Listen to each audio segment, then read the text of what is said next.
Hello, and welcome to the virtual meeting for the Columbus-Phoenix City Transportation Study Metropolitan Transportation Plan Update. The purpose of the virtual meeting is to provide an opportunity for all citizens to give their input into the update process through an online experience. The information today will include an overview of the Metropolitan Transportation Plan, referred to as an MTP, highlights of our technical analysis, and let you know how you can stay involved with the MTP process.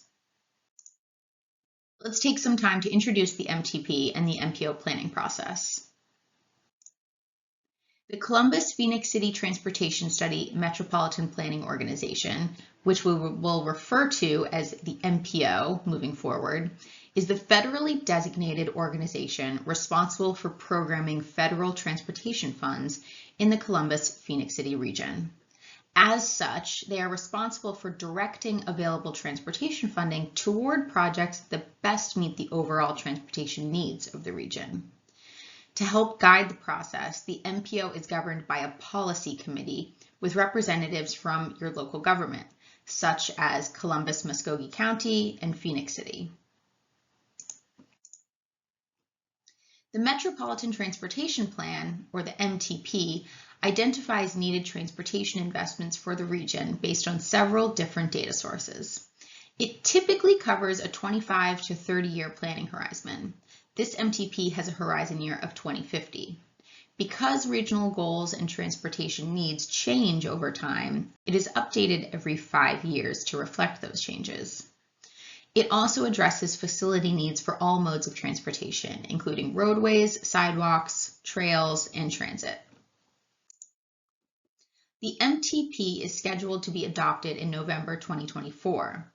As such, we are currently gathering input on transportation needs throughout the Columbus-Phoenix City region. We anticipate coming back out to the public to gather input on proposed improvements in September. Let's take some time to discuss the highlights of our analysis thus far. We'll start by providing a profile of our roadway network and looking at the existing and projected congestion along the roadway network. As shown on the slide, roadways are classified by a term called functional classification, which defines their overall purpose in a roadway network. As you may expect, interstates and arterials carry much more of the region's traffic than your collectors and local roads. I-185 is the only interstate in the region. However, your principal arterials, such as US 280, US 80, Manchester Expressway, and Veterans Parkway, also carry significant roadway volumes. Congestion levels are a function of the number of trips compared to the number of lanes on a given roadway. It is measured by a term called level of service, or LOS. Existing and projected congestion are derived from a travel demand model maintained by the Georgia Department of Transportation, referred to as GDOT. As shown above, much of the roadway network operates fairly well.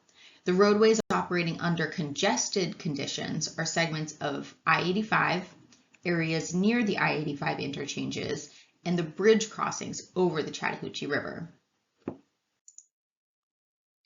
Based on projected growth, the GDOT travel demand model projects increased travel demand and congestion on several roadways throughout the region.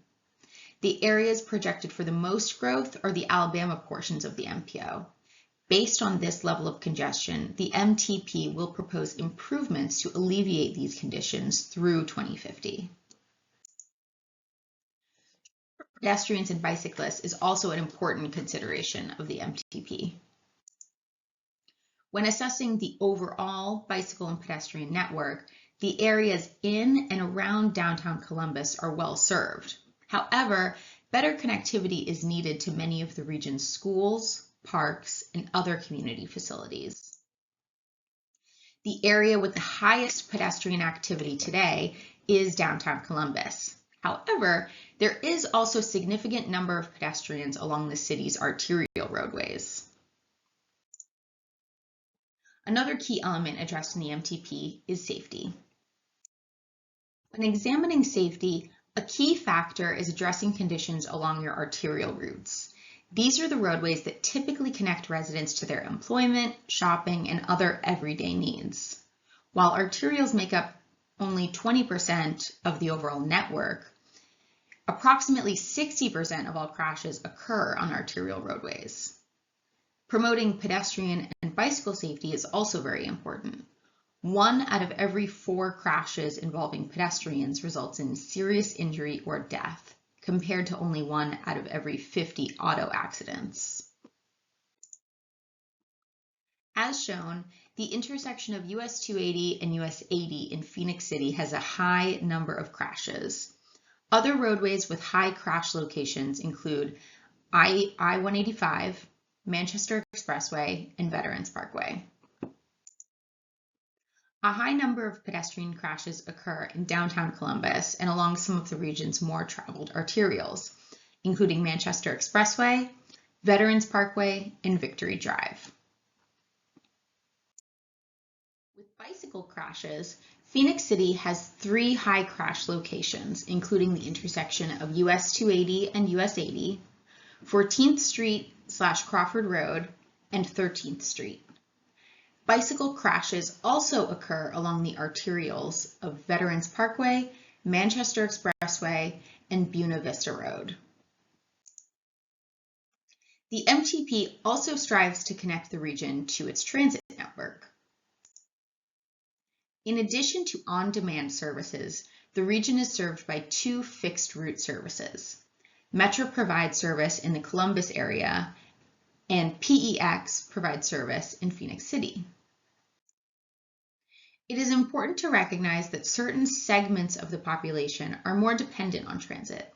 This includes disabled and low-income populations, as well as zero-vehicle households. Disabled populations are more widespread throughout the region. As such, many disabled persons rely on-demand transit service rather than fixed route service. That said, Metro does service many concentrations of disabled populations in the Columbus area. While there are some areas of low-income concentrations that could benefit from increased service, the fixed route systems serve most low-income areas within the region. Many zero-vehicle households are also low-income. As shown, the fixed routes in the region serves most of the concentrations of these households. Another important consideration of the MTP is freight. The efficient movement of freight throughout the region is critical for economic prosperity. As shown, the Columbus region has a robust roadway freight network consisting of I-185, all state routes, and some locally designated freight routes. As may be expected, the roadway with the most freight traffic is I-185, with approximately 10,000 truck trips per day. Other arterials such as US 280, US 80, and Veterans Parkway also carry a significant number of trucks. Now that we've presented some highlights of our analysis, we hope to receive your thoughts on transportation needs. The MTP project has developed a website that contains information about the project, as well as an interactive survey, which is detailed on the next slide.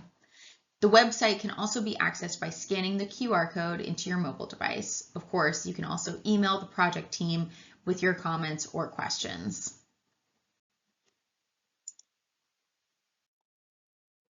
As noted, the interactive survey allows you to provide comments on safety, active transportation, roadway, and freight needs throughout the region. We value your input and hope you take our survey.